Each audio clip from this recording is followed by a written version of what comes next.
In this video, I'm going to give you 10 reasons why nurse Radonda Vaught, the Tennessee nurse who made a tragic medication error that killed a patient, should not be convicted of reckless homicide. Hi everybody, I'm Bruce Lambert from How Communication Works. This is a channel where I teach you about communication skills so you can improve your relationships, succeed at work, and be more confident. When I'm not making YouTube videos, I'm a college professor, and my scientific specialty is medication safety, and my particular specialty is drug name confusion errors or wrong drug errors, which occur very frequently in health systems. I mention that just so you know why I should have any credibility in talking about a medication error case. Radonda Vaught was a nurse at Vanderbilt University Medical Center in 2017 when she made a fatal medication error, confusing the drugs vecuronium and Versed. Versed is a mild sedative and vecuronium is a paralyzing drug. She accidentally administered vecuronium, the paralyzing drug, instead of Versed, the mild sedative, and as a result, the patient died. This all happened in December 2017, so there's a long history that leads up to the trial, which is going on now, and as I record this video at the moment, the trial has gone to the jury and we are awaiting a verdict. Shortly after I recorded this video, the news came out that the jury had returned a verdict and they had convicted Radonda Vaught of criminally negligent homicide. So throughout the video, when I give reasons that I don't think she should be convicted, you can now interpret those as reasons I don't think she should have been convicted. And I'll make a final statement about this at the end of the video. The details of the case are complicated. I'll go into as many of them as I need to make my arguments. But if you want the full details of what happened, I will link to articles in the description which give you complete information. Most of my argument in this video comes from an article written by the Institute for Safe Medication Practices, arguing that the Tennessee Board of Nursing's decision to strip Radonda Vaught of her license was unjust. And it's the same sort of reasoning, I think, that leads one to believe that a conviction would also be unjust. So very generally, what happened was, in December 17th, Nurse Vaught was taking care of a patient who was going to have a radiological procedure. The patient was anxious about the procedure, so they were going to give the patient a mild sedative to deal with the anxiety. Versed, or midazolam, is a mild sedative.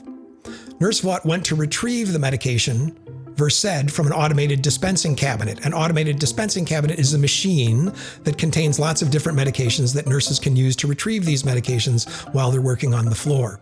This particular machine was configured only to accept the generic name of medication. So in this case, the generic name was midazolam. So when she typed in VE, she did not retrieve Versed, but instead the drug vecuronium, which also begins with VE. So she went ahead and dispensed this medication to herself, and it was a powder instead of being a liquid. Versed would have been a liquid. Vecuronium is a powder that needs to have liquid added to it before it's administered to a patient. Then she went ahead and reconstituted the powder into a liquid administered to the patient. The patient died. So this is the broad outline of what happened, and she's accused of reckless homicide for recklessly disregarding a known risk and then for not monitoring the patient, because after she administered the medicine to the patient, she left the patient alone. The patient subsequently had a cardiac arrest and died. So here are 10 reasons why it would be unjust to convict this nurse of reckless homicide in this case.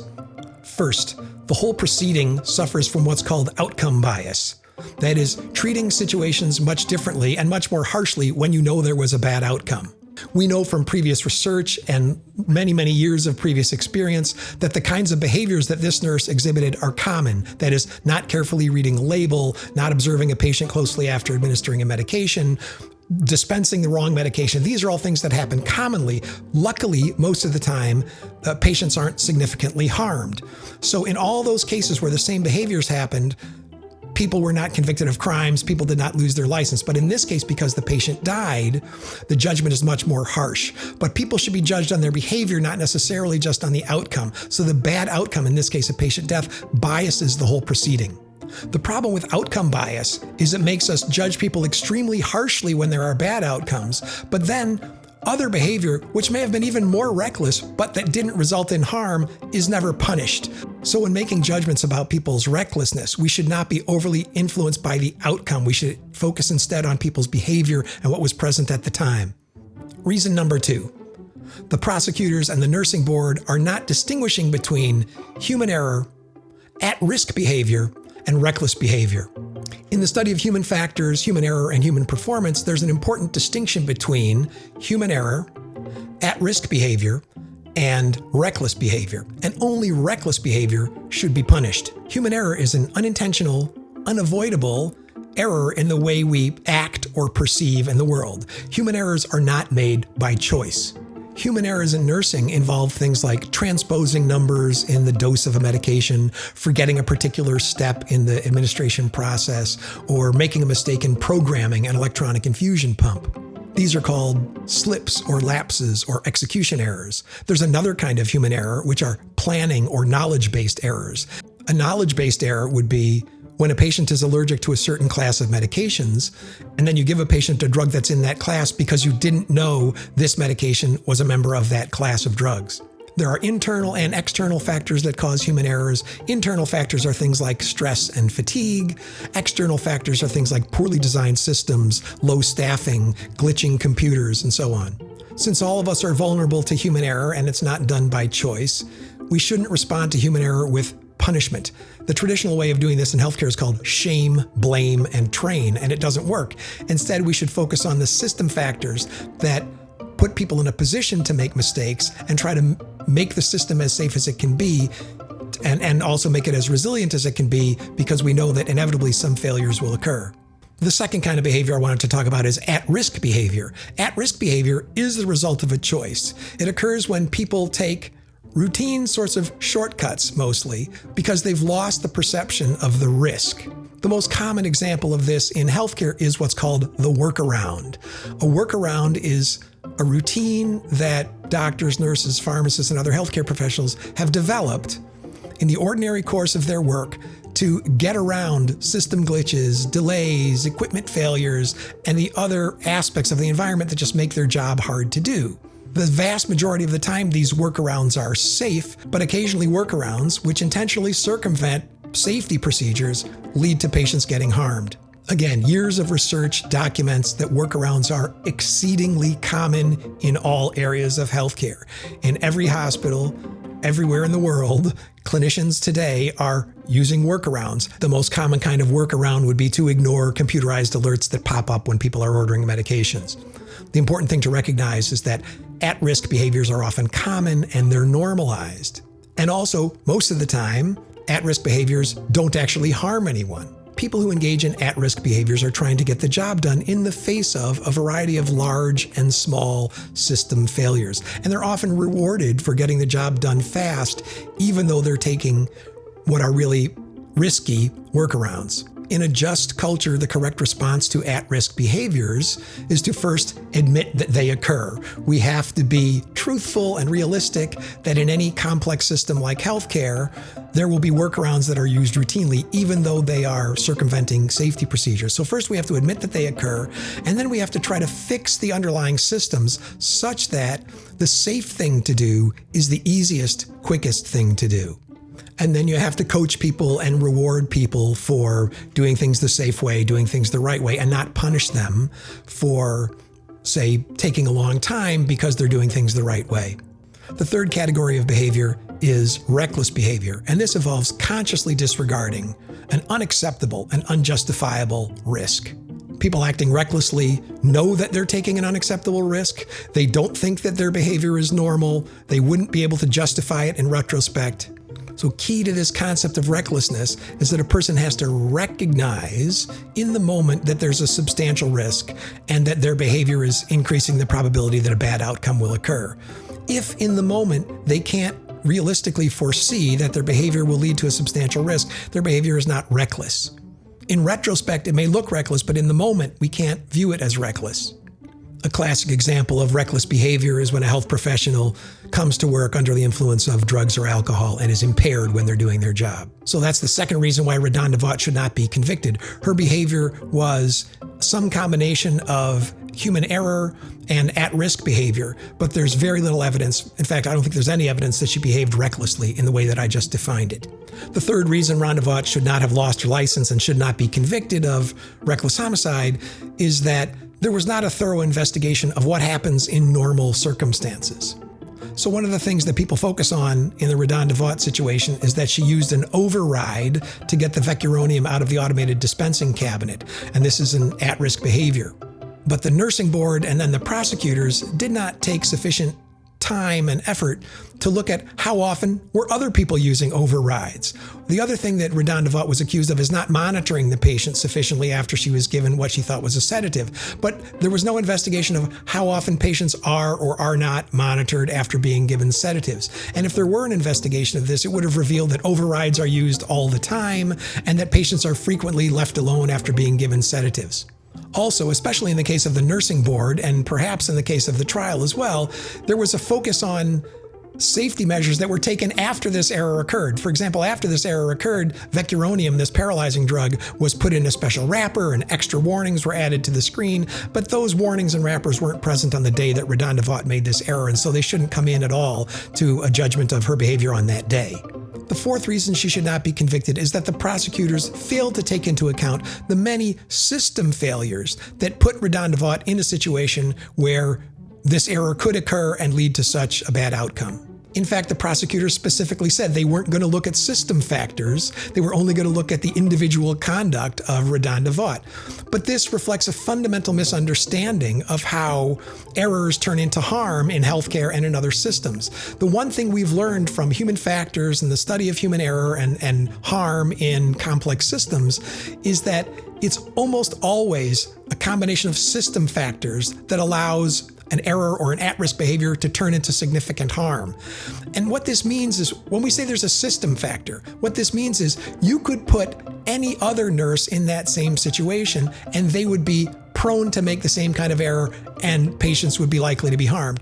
We know this is true because other patients have been given vecuronium incorrectly. In fact, it's happened dozens of times. You can look in the medical literature and find all these other cases where people have been given paralytic drugs accidentally.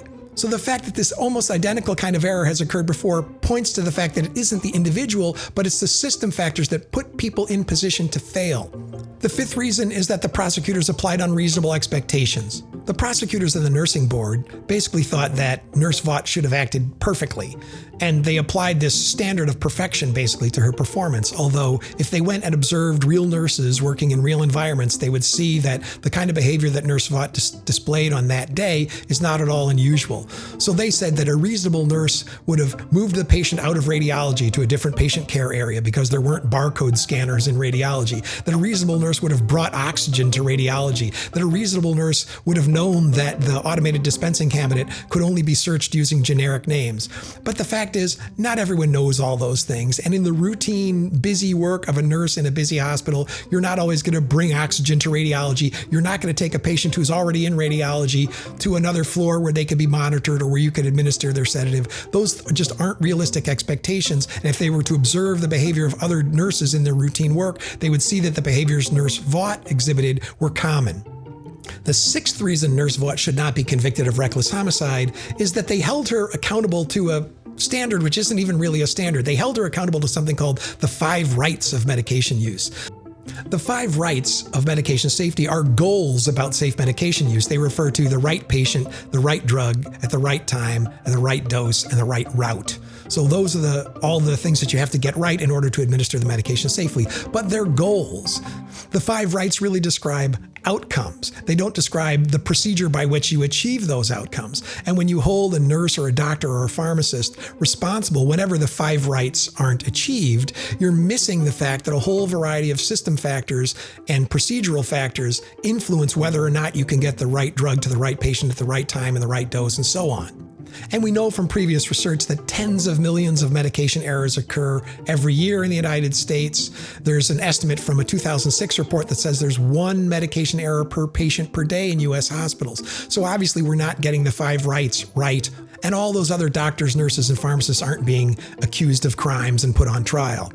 The 7th reason that Radonda Vaught should not be convicted of reckless homicide is that they took her honest admission of the fact that she made an error as an admission of guilt. But this doesn't take into account the incredible shame, guilt, and remorse that health professionals feel when they make mistakes that harm patients. So when Nurse Vaught went before the nursing board in Tennessee the second time, the first time she went before the board, they took no action against her. But after the prosecutors charged her, the nursing board took another look, and then they stripped her of her license and fined her. So when she went before the board, she quickly admitted the fact that she had made a mistake. And the nursing board and the prosecutors took this admission that she knew she had made a mistake as some admission of having been reckless enough to be guilty of reckless homicide. The eighth reason Radonda Vaught should not be convicted is that workarounds are unbelievably common. In a 2018 study, researchers directly observed about 6,000 medication administrations in a hospital, and they found in more than 60% of those there was a workaround.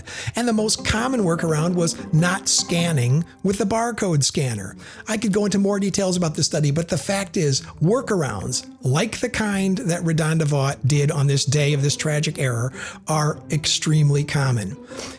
If we criminalized this ordinary behavior, which nurses are doing just to try to get through the day efficiently to take care of patients, then there would be no one left to take care of patients. And this leads me to reason number 9 why Radonda Vaught should not be convicted.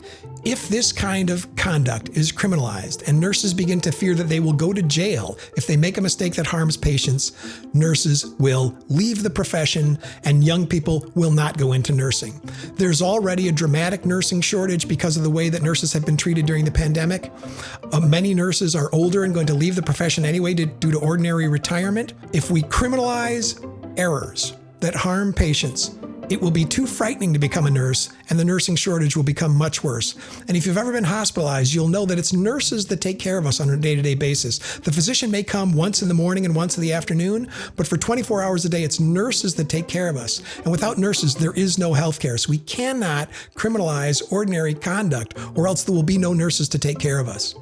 And the 10th and final reason why Radonda Vaught should not be convicted of reckless homicide is that it will not make us safer. For decades, the approach to safety has been shame, blame, and train. And the approach to malpractice has been deny and defend. This is the kind of attitude and behavior which has gotten us into a situation where there's one medication error per patient per day, where there's more than 100,000 deaths due to medical error. This focus on individual fault, on shame, blame, and train, on punishment, instead of focusing on just culture, system redesign, and making the safe thing the easiest thing to do. This kind of distorted focus is what makes healthcare dangerous. And if Radonda Vaught is convicted of reckless homicide, which I pray that she isn't, the system will not get any safer. Of course, I understand the desire for vengeance, the desire for retribution, the desire for justice, the desire to make someone pay for what was obviously a tragic mistake where a patient was killed unquestionably because of this error. There's a desire for justice. But Vanderbilt already settled with this family and gave them whatever justice can be had from a monetary settlement. There are other ways to reach resolution with families. There are ways to take beneficial actions to change things so this never happens to another family, to apologize. I'm not sure that all those steps have been taken, but there are ways to reach a just and equitable resolution with the family. Of course, you can't bring the patient back who was killed by this mistake. But this kind of vengeful, retributive justice is not going to make us safer, is not going to bring the patient back, and is not going to improve the system. This is a breaking update. As I was recording that video, the jury was still deliberating, but as I was editing the video, the jury came back with a verdict, and I am disappointed and saddened to report that they convicted Radonda Vaught of a lesser charge of criminally negligent homicide. Exactly what the sentence will be and what this means is unclear yet. As you can tell, I think this is an unjust verdict, and I think it will significantly worsen the existing nursing shortage. If every nurse now believes that they could potentially go to jail for medication errors, it will be very difficult to get people to go into nursing, and people who are in nursing already, who are already burnt out from the pandemic, will consider leaving nursing. And the same is true of pharmacy and medicine. Mistakes happen in healthcare, sometimes tragically with fatal results. Criminalizing these mistakes when they are the result of at-risk behavior and human error is not the right way to go, and it's going to make the situation worse. We are not any safer now that someone like Radonda Vaught has been convicted of a crime. If you found value in a video like this, please hit the like button. If you're new to our channel, please subscribe. Thanks so much for watching. We'll see you next time.